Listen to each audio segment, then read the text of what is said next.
interesting views around the education side. And at the end there is Dr. Jazim Haji, who's an aviation technology expert who recently was in Gulf Air, so we'll go from there. So we'll crack on. And I'm going to throw the floor open first really to Emilio and ask you to just give us a few minutes of your time on your views around education and sustainable futures. Hello, good afternoon everyone. Thank you, Chris. There are three areas, or three models rather, that I want to share with you this afternoon around sustainable futures in education. Sorry, can everyone hear me? Yes. Great. The first one, and three thoughts really that I want to leave you with. The first one being a system on a national level, across the board from, you can't hear me? Can you hear me now? Is that right? Great. So the first one would be a model, a national educational system, which is able to feed into economic needs and creating not the workforce but human capital from the bottom up, all the way from early years through to K-12, higher education, professional qualifications, creating the human capital that is adaptable enough and flexible enough to meet the needs, the evolving needs of national economies. And that's really a global challenge that we see across the board, particularly around STEM in recent years, where there is a shortage of well-trained STEM human resource. So it would be about collaborating with industry to make a system like that work and become adaptable enough, retrain people in order to feed economic growth. The second thought I want to leave you with is taking this model a level further. And it would be about not feeding the economic needs, but rather driving economic growth. Sorry, is that? Yeah, is that better? Great. I'll just leave that. I'll leave this with you. I'll leave this with you, Chris. I think you just needed to hold the microphone a bit closer. Again, please. Not from the beginning, I hope. So the second model and the second thought I want to leave you with is just taking the previous model a step further, and it is about driving economic growth. So creating the human capital that can generate innovators, that can lead industry instead of trying to catch up with industry, which is very commonly the challenge educational systems across the world face. It would be a model that actually drives economic growth. It creates the space in the economy for new sectors, and it would embrace technological change, disruptive technology, and so on, in order to have a human capital-led economy or a knowledge economy. And Bahrain has actually been very good at trying to generate this particularly around fintech and STEM, cyber, digital. So it's a bottom-up driven model. And the third thought I want to leave you with is again taking those two models and again going a little bit further into breaking down national barriers when it comes to education. That's where sustainability really lies. It is about feeding the increasingly globalized and an interdependent economy. So things like interchangeable qualifications and looking ahead into global economic needs, taking education beyond the national, and in a sense making knowledge and education a global currency for economic growth. So those are three thoughts that I'll leave with you and with Chris and my co-panelists. Okay, well, thanks, Amelia, and we may come back to you a bit later with some questions, but let's move on to Paula, and maybe Paula, if you want to pick up from there with your vision of a sustainable future. Thanks, Chris. And a thank you to ICSF for the invitation today and for the work with the Applied Sciences University, and of course Professor Gassan at CIOB for letting us be here today. My name is Paula Boast. I'm the Head of Construction Engineering and Projects for Charles Russell Speechley's Middle East. What does that mean? It means I'm the pesky lawyer. So why does a lawyer need to be here today to tell you about sustainability? Well, the answer is very simple. It impacts massively on projects in and around the Middle East, Levant and the Near East region. It costs billions of dollars every year when we don't get it right. And the reality right now is that we're getting it very, very wrong. And that's whether you're sitting in the public sector or the private sector. And we have long-standing arguments about OPEX versus CAPEX, which for a long time the public sector said, well, that only affects the private sector. The reality in the world now of PPP, PFI, and the aid and assistance reforms that we're seeing in terms of money being pumped around the GCC generally means that CAPEX and OPEX considerations in sustainability are having an impact on public and private sector projects alike. We're all here to make money. That's why we build projects, whether we are a government, a hotel operator, a power plant, oil and gas, desal, housing, education, football stadiums, you name it, it's all about zeros at the end of the day. That said, we have a different consideration which has to come into play and which I spend a lot of time talking to my clients about, and that is responsibility. You can no longer get away with not being seen to do the right thing on your projects, because 20 years ago, the GDN was yesterday's fish and chip paper wrapping. Today, it stays in people's memories for a very, very long time. All bad PR is just bad PR. Projects are important. They're very front row. Many of them are iconic. And we have to take responsibility for how those projects are built, how long they last, how they are maintained, and what service and legacy they have in the future. And all of that has to be considered from day one of projects, when we're doing feasibility studies, when we're doing the front-end project financing, all the way through the life cycle of projects until the day that we go turnkey, someone moves in, someone operates that facility, whatever it might be. So there's a huge amount of responsibility on the legal side to get it right and to be seen to be doing it properly. If you're a climate change fan, you'll say we have a responsibility to the planet, to our children, to our grandchildren. If you're not a climate change fan, then you'll do it because it's a business decision, and it's a very sensible business decision that buildings run more efficiently and that they function properly. It also saves us money in the long term when we do it properly and when we get it right. The United Nations has released a World Urbanization Report. Some of you may have read it, some of you may have not. It's a pretty stiff read, but it's interesting because it says that right now 54% of the world's population lives in an urban area. By 2050, that will be 64% of the world's population.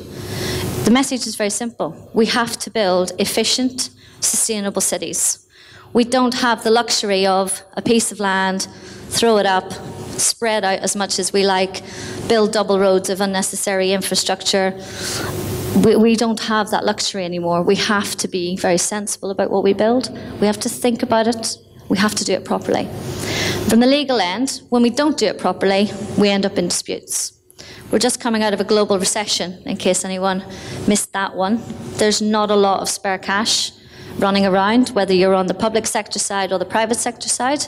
We don't have available resources for most clients, contractors, consultants, specialist supply chain, to be getting into disputes about products, about construction workmanship and viability generally. So when we do things right, it's actually a really good method of dispute avoidance and claims management in the construction industry in the first place. And I think the last thing that I would like to say ties in very nicely with what Amelia touched on, which is this has got to start at grassroots. It's about education.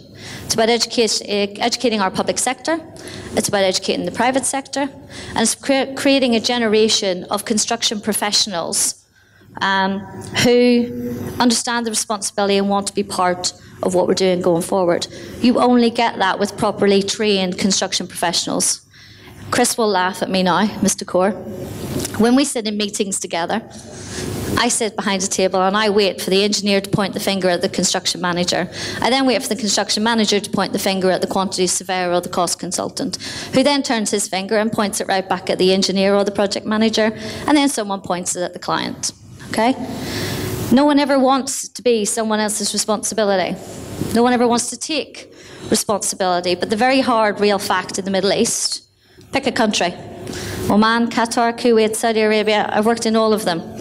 We have incompetent, not very well trained construction professionals in the Middle East. Many of them have been lured here over many decades by the attraction of large salary packages and so on and so forth. We could talk all day about this sort of stuff, but the tying into Amelia's point is this. We have a responsibility to train people properly. We have a responsibility to put competently, adequately qualified people on our projects. If you're used to building hotels and you're building a hospital, you're out of your comfort zone. The client's paying you to do a job that you're not qualified to do. The chances of you being successful are lower than him hiring someone who built a hospital previously or who has healthcare project experience. It's not rocket science, it's common sense.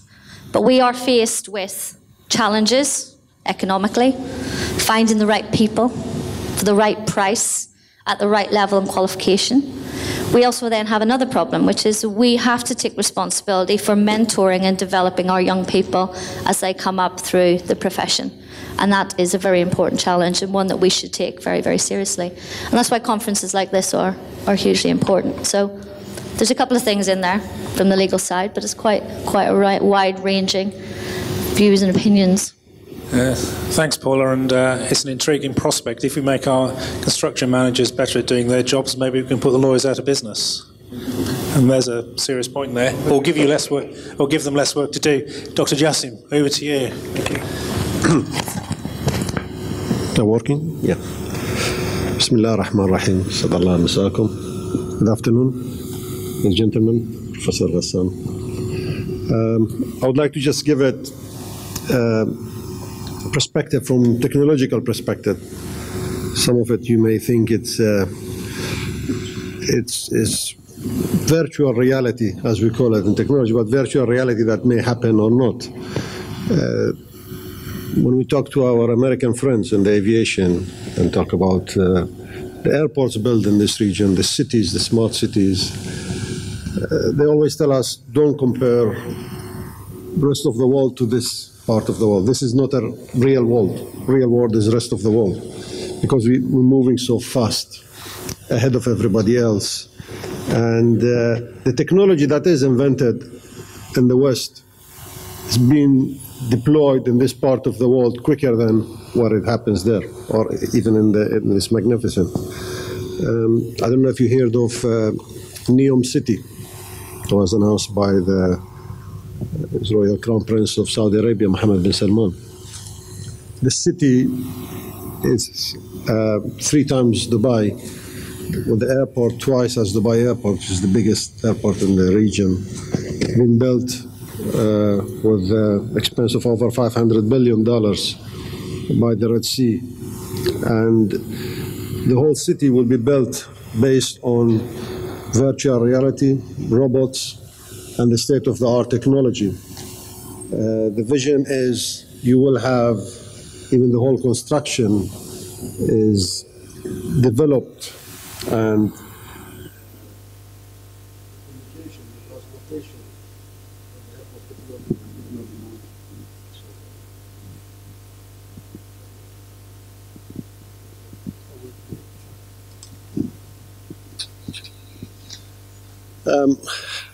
and that's the reality. He announced it last week. You put that together with what's happening, for instance, in the transportation area.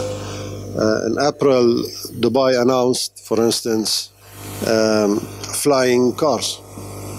There are no cars on the road. They will be flying all over the city. There will be rails going through the city without rails. Just will be through magnets or lines. That will be more accurate and 20% cheaper than the normal rail stations. Even UK, the Chancellor announced, I think, a few days ago that by 2021 there will be driverless cars in the roads in London, which is happening even quicker here. The drones are all over the place now, for the commercial reasons, for education, for deliveries. Now with the traffic that is happening here, you know, you will see more. The land is saturated. It will be all done in the space, in the area. Saying that, it requires lots of legislation, regularities, change of policies, because, you know, you cannot just replace what we call the old mechanical module with this virtual state-of-the-art overnight. Even the satellites, there are over 30,000 pieces of satellites in the space. Less than 8% of them are registered. The rest are people just sending them over. It's that easy now. And many of them are taken into pieces that they cannot bring them back. And they're clashing with each other in the space. So the technology is moving much faster than how we educate our kids, how we put regulations, how we put rules towards governing those activities. But that's non-stop. That it will not wait until 5 or 10 years until we have the right resources. In a few years' time, the professionals in many industries who are, you know, technologically deserted, if you like, they will have no jobs anymore. You know, there will be more technologies replacing the people, but then you'll have to find newer opportunities for those people. The airports are getting now peopleless in the check-in counters and the immigrations, and you know, it's all going to be done with the technologies called the Internet of Things that is taking over everything. Now, of course, that brings lots of security concerns, lots of risks around the world, and you cannot sustain that across the world because, you know, you mentioned there are areas or countries which are less developed. So your journey will be from somewhere that, you know, you go 10 minutes to the aircraft to somewhere, and the way back that maybe takes you 3.5, 4 hours. But the world cannot wait till it is developed altogether. So that is, I think, the future, and is a serious future. The risk is very high. The security concerns are very high. The drones, you know, there are cases, I'll just end with this, that people proven that even they can take over the drones that controlled from, for instance, US, and they fly them over Afghanistan. If you take over that, then you can just change the direction of the drones and hit your own, you know, the bases of the army instead of hitting the Al-Qaeda's and others. The aircraft will be pilotless in over 10 years. There will be no pilots. You will be flying an aircraft that is remotely controlled. It's scary, but it's going to be safer. So I'll leave with that note. So. Well, I must admit the thought of an airliner that doesn't have a pilot and 500 people on board leaves me cold. I'd like someone to have skin in the game as well as me.